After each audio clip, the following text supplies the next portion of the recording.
First tonight, the city of Dayton is hitting the ground running to combat violence and spread peace throughout the city. City leaders are partnering with a national organization that tackles violence. And 2 News reporter Kajeja Hawkins was there for an exclusive ride-along and shares the next steps for the Dayton Peace Campaign.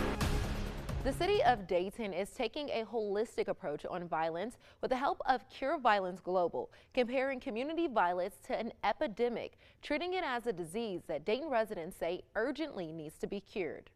I'm hoping this helps us out. I've seen the neighborhood go from being quiet to now being active with a lot of violence. In 2024, more than 160 crimes involving firearms happened in the city of Dayton, some of those fatal, with 10 juveniles the victims of murder or non-negligent manslaughter.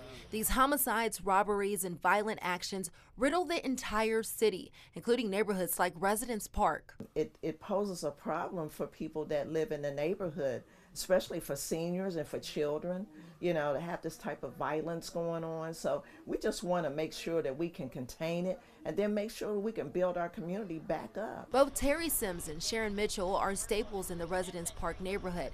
Terry, the owner and CEO of the neighborhood's only early child care center, Playtime Nursery School, and Sharon, the president of the Neighborhood Association, each riding along to show support of the city's new peace campaign to end the growing violence. Yeah, it's a holistic approach to this community.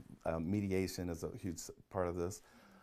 Mental health is another huge part of this, and neighborhood engagement to change the tone, to say this community does not want violence. And Commissioner Chris Shaw says that the $438,000 peace campaign is different than programs that the city has used in the past, working with the help of Cure Violence Global, putting trained community workers on the ground to mediate.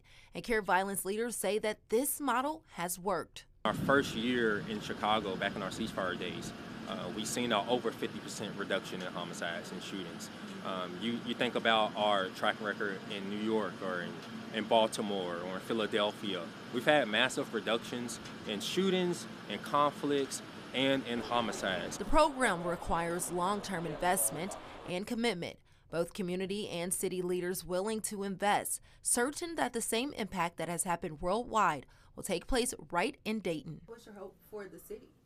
I don't think I got a hope. I got positive energy coming our way.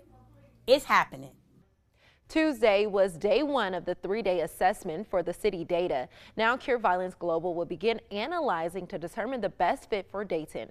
Reporting in the studio, Kajeja Hawkins, 2 News.